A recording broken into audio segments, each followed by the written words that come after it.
السلام علیکم۔ New York سے تازہ ترین عالمی خبروں اور تجزیوں کے ساتھ جہانگیر خٹک آپ کی خدمت میں حاضر ہے۔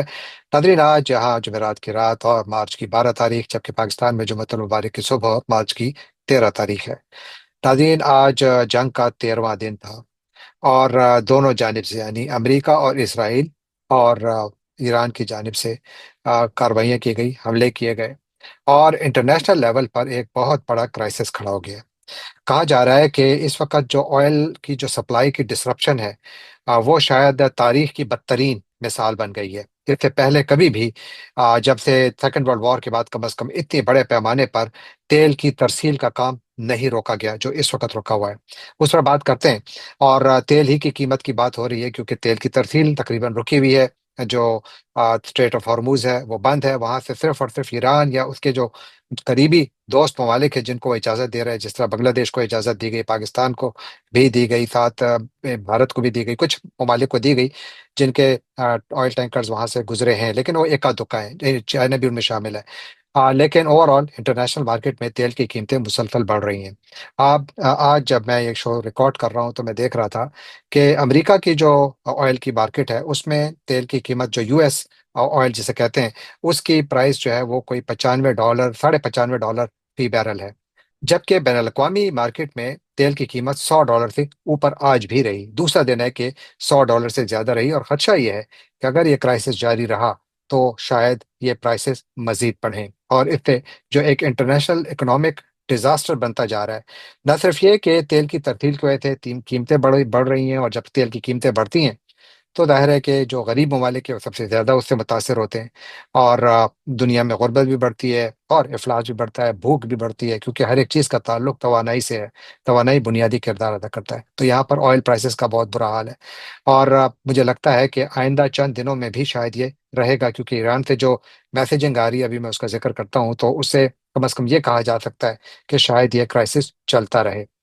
لیکن سب سے پہلے تھوڑا ذکر کرتے ہیں کہ جو میدان جنگ پر کیا ہو رہا ہے۔ تو آج جو اب تک کی سب سے بڑی خبر ہے وہ یہ ہے کہ عراق میں امریکی فوج کا ایک KC-135 فیول ٹینکر، ایک طیارہ تھا جو کہ وہاں پر گر کر تباہ ہو گیا، لاپتہ ہو گیا، اور اس میں 5 عملے کے افراد بتائے جاتے ہیں کہ وہ بھی اس پہ سوار تھے۔ جو امریکی سینٹرل کمانڈ ہے اس نے اعلان کیا ہے کہ وہاں پر ایک واقعہ ہوا، انہوں نے کہا ایک انسیڈنٹ ہوا جس میں کہ 2 امریکی طیارے انوالو تھے۔ ایک طیارہ سیفلی بیس پر اتر گیا، لیکن دوسرا طیارہ نیچے گر گیا یعنی تباہ ہو گیا۔ اب وہاں پر جو اس کے عملے کے افراد ہیں ان کے بارے میں کچھ معلوم نہیں کہ ان کے بارے میں کیا صورتحال ہے، ان کی زندگی موت کے بارے میں کوئی اطلاع نہیں۔ اگر یہاں پر کوئی کیجولٹیز ہوتی ہیں تو اس کانفلکٹ میں امریکی ایئر فورس کی یہ پہلی کیجولٹیز ہوں گی، اگر ایسا کوئی یعنی وہاں پر کوئی اپنی موت کسی کی موت واقع ہوتی ہے۔ جبکہ عراق میں جو پرو ایران ایک گروپ ہے، اسلامک ریزسٹنس ان عراق، جو کہ کولیشن ہے مختلف ایران بیک ملیشیاز کی، انہوں نے دعویٰ کیا ہے کہ اس جہاز کو، اس طیارے کو انہوں نے مار گرایا ہے، اور وہ کہتے ہیں کہ یہ سب کچھ ہم نے اپنے ملک کی آزادی کے دفاع میں کیا ہے۔ تو یہ ایک بہت بڑا واقعہ ہے۔ اب دیکھتے ہی ہیں کہ جب مزید اس کی تفصیلات آئیں گی، کیونکہ کافی تازہ واقعہ ہے، اور اس حوالے سے سینٹ کام کی جانب سے صرف اتنا ہی کہا گیا ہے کہ واقعہ ہوا، ایک طیارہ گرا، دوسرا سیفلی ریٹرن ہوا، باقی کچھ معلومات نہیں ہیں۔ جبکہ یہاں پر امریکہ میں اب اس جنگ کے حوالے سے آوازیں مزید اونچی ہونے لگی ہیں۔ آج اطلاعات یہ ہیں کہ مختلف امریکی سینیٹرز جن کا تعلق ریپبلکن پارٹی سے بھی ہے، اور ڈونلڈ ٹرمپ کا تعلق بھی ریپبلکن پارٹی ہی سے ہے، انہوں نے اب اپنے خدشات کا اظہار باقاعدہ کھلا کر شروع کر دیا ہے۔ وہ کہہ رہے ہیں کہ ایک تو یہ کہ جنگ جاری ہے، ایک اسٹریٹجی کے اوپر شروع سے سوالات ہے کہ آخر میں اس کا اینڈ گیم کیا ہے، آخر اس کا نتیجہ کیا نکلے گا۔ اس نتیجے پر بھی آج بات کروں کہ بہت بڑی خبر ہے۔ لیکن یہاں پر جو US سینیٹرز ہیں وہ کہہ رہے ہیں جی کہ تیل کی قیمتیں بڑھ رہی ہیں، تیل کی قیمتیں بڑھ رہی ہیں، یہاں پر امریکیوں کی زندگیوں پر اس کا اثر آنا شروع ہو چکا ہے۔ اور جو امریکی جو پیٹرول پمپس ہیں، یہاں پر جتنے لوگ جب پیٹرول یا گیس ڈالیں گے اور ان کو زیادہ پیسے دینے پڑیں گے، تو اس کا اثر ڈائریکٹ اس سال نومبر میں ہونے والے مڈ ٹرم الیکشنز پر ہوگا۔ تو گویا اگر ایک طرف جو جنگی محاذ پر آج کافی کچھ ہوا ہے اس کی بات میں بتاتا ہوں آپ کو، لیکن جو پولیٹیکل پریشر ہے گھر کے اندر ڈونلڈ ٹرمپ پر، مجھے لگتا ہے کہ وہ بڑھ رہا ہے، اور جوں یہ جنگ طوالت اختیار کرے گی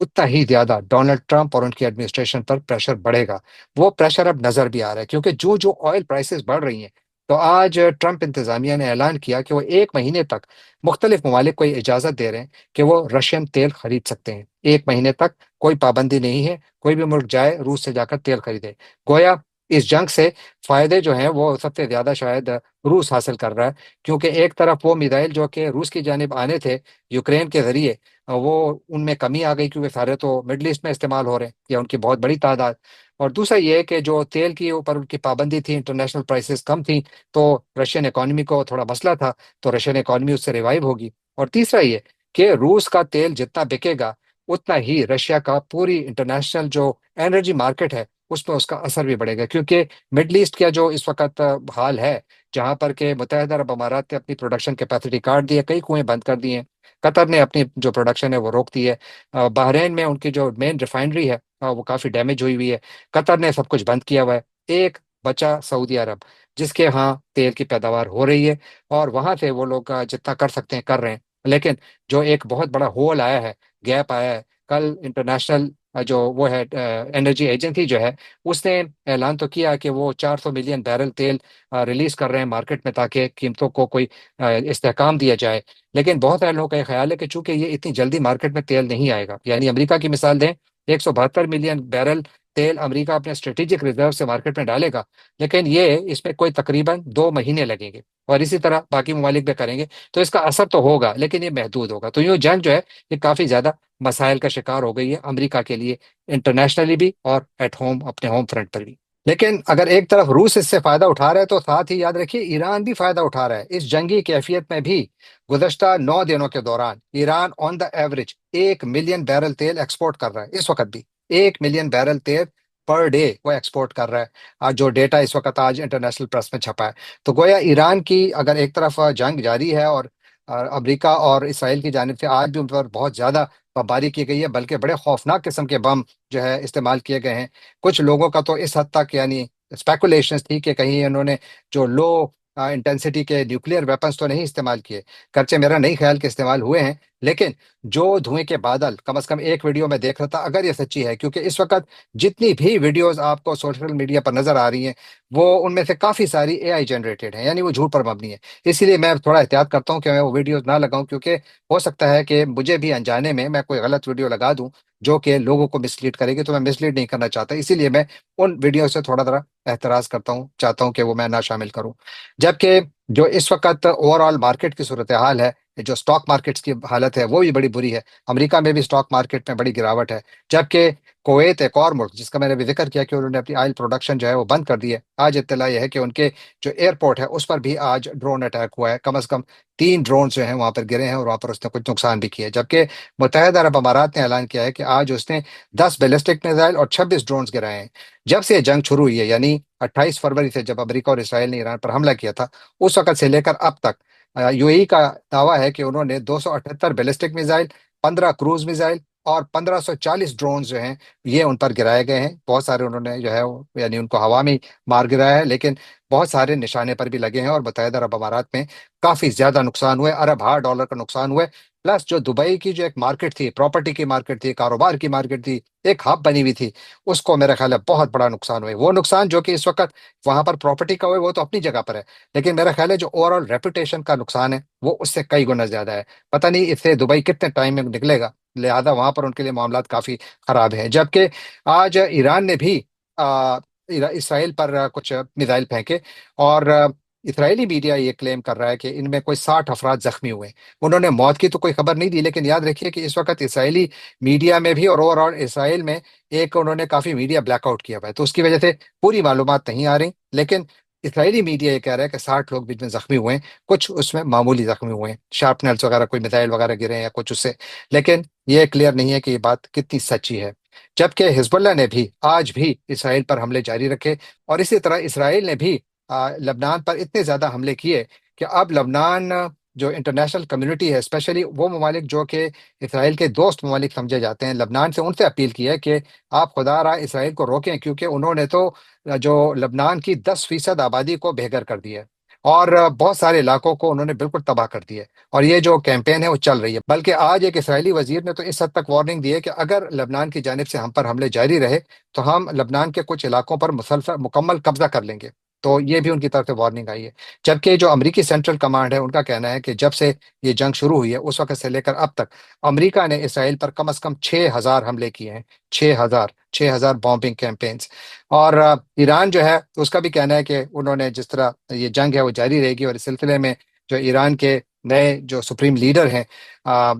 مجتبی خامنئی، ان کا آج ایک بیان بھی سامنے آیا ہے، کافی زیادہ ڈیفائنڈ بیان ہے، جس میں وہ کہہ رہے ہیں کہ جنگ بھی جاری رہے گی اور شہیدوں کا کے خون کا بدلہ لیا جائے گا، اور یہ کہ جو اسٹریٹ آف ہارموز ہے اس کو بالکل نہیں کھولا جائے گا، اس کو ہم صرف اسی وقت کھولیں گے کہ جب ہمارے ساتھ ایسے مذاکرات ہوں کہ جس میں ایران کے تمام تحفظات کو ایڈریس کیا جائے۔ تو ایران میں بھی ایک معاملات ایسے چلے گئے ہیں کہ جو اب دنیا میں نئے سوالات کھڑے کر رہے ہیں۔ یعنی بہت ساری دنیا میں جب یہ شروع ہوا تھا، جب یہ کیمپین جب شروع ہوئی تھی، تو دنیا بھر میں یہ ایک سوچ تھی کہ آخر اس کا مقصد کیا ہے۔ تو سب سے پہلے بینجامن نیتن یاہو نے یہ کہا تھا کہ جی ہم رجیم چینج چاہتے ہیں، ہم ایران میں حکومت کو ختم کر رہے ہیں۔ اور پھر ہم نے امریکی صدر ڈونلڈ ٹرمپ سے بھی یہی بیان سنا کہ ہم وہاں پر رجیم چینج کرنا چاہتے ہیں، لیکن چند ہی گھنٹوں کے بعد جس طریقے سے ایران کا جواب آیا تو اس کے بعد پھر بیانیہ بدلنے لگا۔ اور آج انٹرنیشنل میڈیا میں ایک بہت بڑی خبر ہے کہ آج بنجامن نیتن یاہو کا ایک بہت اہم بیان بھی سامنے آیا ہے، جس میں وہ کہہ رہے ہیں کہ میں یقین سے نہیں کہہ سکتا کہ ایران میں تبدیلی آئے گی،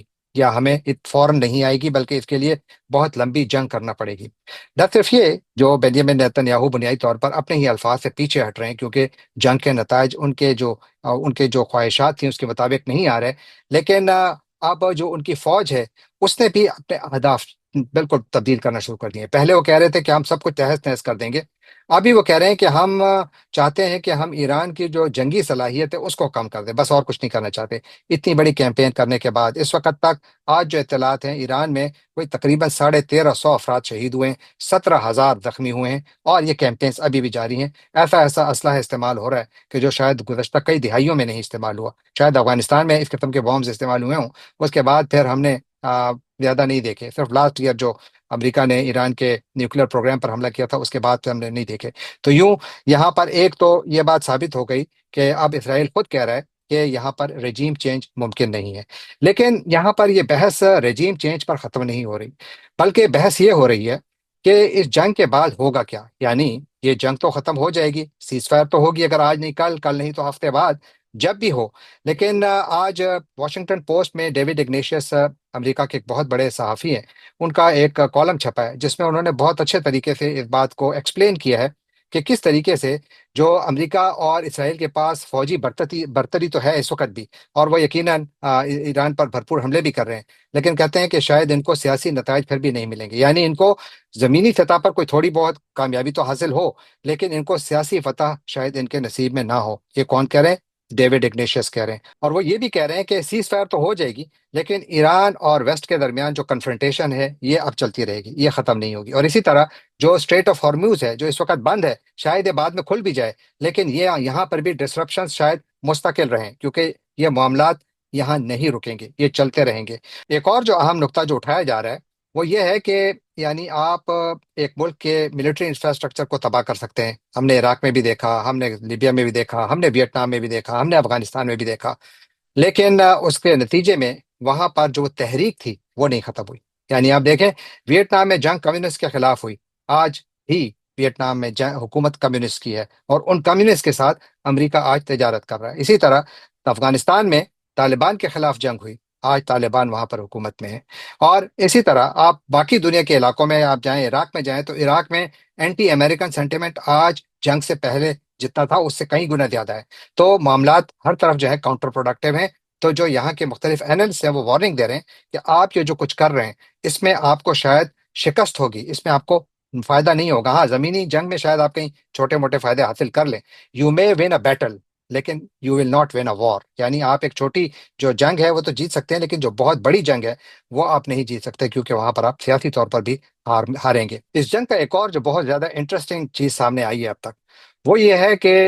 امریکہ اور اسرائیل کا یہ خیال تھا کہ یہ سوئفٹ وار ہوگی، یعنی بہت کم ٹائم کی ہوگی، ہم جائیں گے، حملہ کریں گے، وہاں پر لوگ ویسے ہی تنگ آئے ہوئے ہیں ایران کی حکومت سے، وہاں پر لوگ کھڑے ہوں گے اور حکومت چینج ہو جائے گی اور دنیا بدل جائے گی۔ ایسا نہیں ہوا، لیکن ایران میں سوچ مختلف تھی۔ ایران میں سوچ یہ تھی اور یہ ہے کہ وہ کہتے ہیں کہ اگر ہم اس جنگ کو طوالت دیں تو اس کا سب سے بڑا جو دو بڑے نقصان ہوں گے، یعنی ان کو پھر یعنی ملیٹریلی تو ان کو نقصان ہوگا، لیکن کہتے ہیں کہ اس کا جو بڑا نقصان ہے وہ شاید اسپیشلی امریکہ کو ہوگا، کیونکہ اس کے نتیجے میں انٹرنیشنل اکانومی کو نقصان پہنچے گا، جس کا مطلب یہ ہے کہ امریکہ کے اندر بھی سیاسی طور پر بہت زیادہ پریشر بڑھے گا ٹرمپ انتظامیہ پر، اور انٹرنیشنل لیول پر بھی امریکہ شاید بالکل یعنی آئسولیشن میں جا سکتا ہے، اس کے ساتھ بہت سارے ممالک کھڑے نہیں ہوں گے، اور ہمیں وہ نظر آ رہا ہے۔ آپ اگر بات کریں اسپین کی، تو اسپین کا تو معلوم ہے کہ وہ مخالفت کر رہے ہیں۔ آج اٹلی نے اعلان کیا ہے کہ ان کے جو ٹروپس عراق میں موجود تھے وہ وہاں سے ان کو ودرا کر رہے ہیں، وہ بھی پیچھے ہٹ رہے ہیں۔ تو گویا یہاں پر ایک ایسا ٹرینڈ نظر آ رہا ہے کہ جہاں پر جو ایران کی حکمت عملی وہ یہ ہے کہ جنگ کو اتنا مہنگا کر دو، اتنا زیادہ مہنگا کر دو کہ اس کو نہ کوئی پولیٹیکلی اور نہ اکنامیکلی اس کے اثرات کو سہ سکے۔ شاید یہی ہو رہا ہے، کیونکہ ہمیں آئل پرائسز کی شکل میں بھی نظر آ رہا ہے۔ اب چلتے ہیں اسی سے ریلیٹڈ ایک اور اہم موضوع کی جانب، اور وہ سلطنت عمان کی جانب سے ہے۔ ان کے وزیر خارجہ نے ایک بہت ہی بڑا بیان دیا ہے میرے خیال میں۔